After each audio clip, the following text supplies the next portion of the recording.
Nigerian energy sector in the last 20 months have remained active, mixed with sweeping reforms, public outrage over some of those, increased public awareness, engagement, and diverse commentaries. In terms of reforms, President Bola Ahmed Tinubu hit the ground running, as the popular cliche says. That reform was running straight into people's pocket, creating straight-run queues at fuel stations for months unabating. But the reformer maintained that the quinine was necessary for the malaria caused by years of untreated subsidy regime. The first subsidy is gone. In case you nurse any ambition of some review or change in the policy to stop trillions spent on subsidizing petrol, President Bola Ahmed Tinubu just yesterday had this to say. There's no way out that you give out fuel and allow all the entire neighboring countries as Father Christmas. I don't have any regret whatsoever removing the subsidy.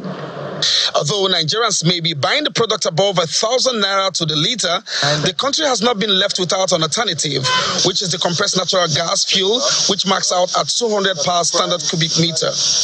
That too has serious adoption issues owing to initial cost of conversion and safety concerns, but it is a viable option.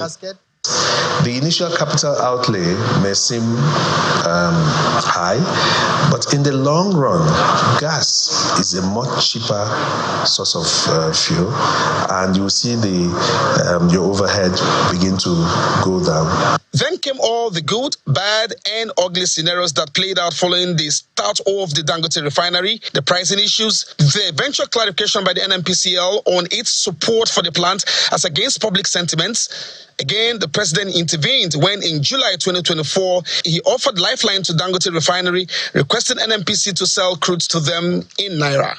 Perhaps the biggest addition to the game regarding the downstream oil sector is the return to stream of the old Port Harcourt Refinery after decades of epileptic operations.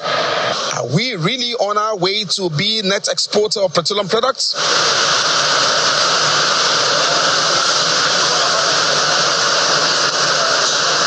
There's no other way of describing it than saying we have delivered what we say we are going to do, but more importantly, this country has shown that we're capable of doing many, many more great things in this country. A couple of other reforms greeted the oil and gas sector in a bid to revitalize it by removing obstacles to investments in Nigeria.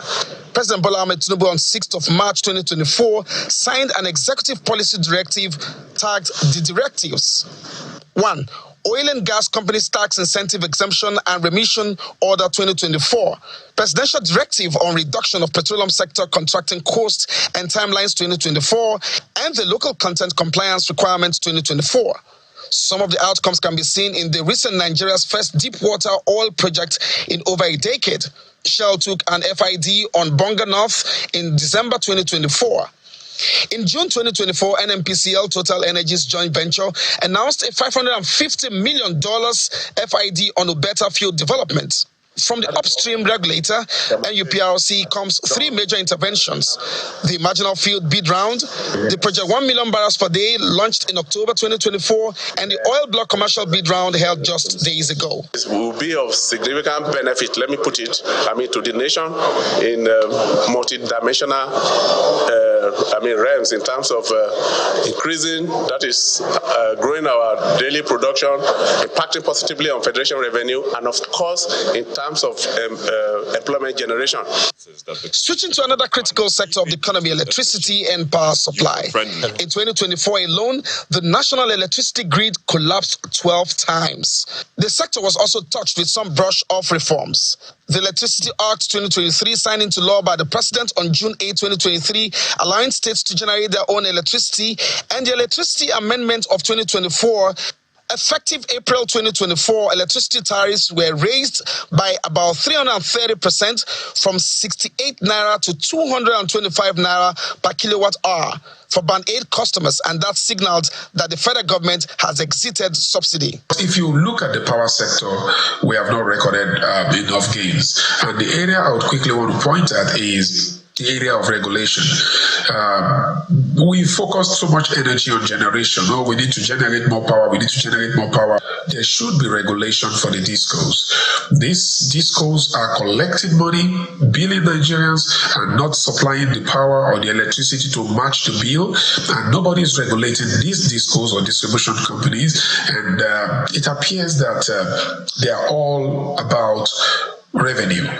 By the way, don't forget that the Nigerian government and German energy company Siemens signed the Nigerian Electrification Roadmap Partnership, also known as the Presidential Power Initiative (PPI), in 2019. Structured into 3 phases, the NER was designed to be executed over 6 years up to 2025 in order to reach an overall full operational capacity of 25,000 megawatts.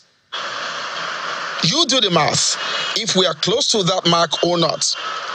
These sectors, electricity, oil and gas, are far from Uhuru, but appear to have left the train station. Olu Phillips, Channels Television News.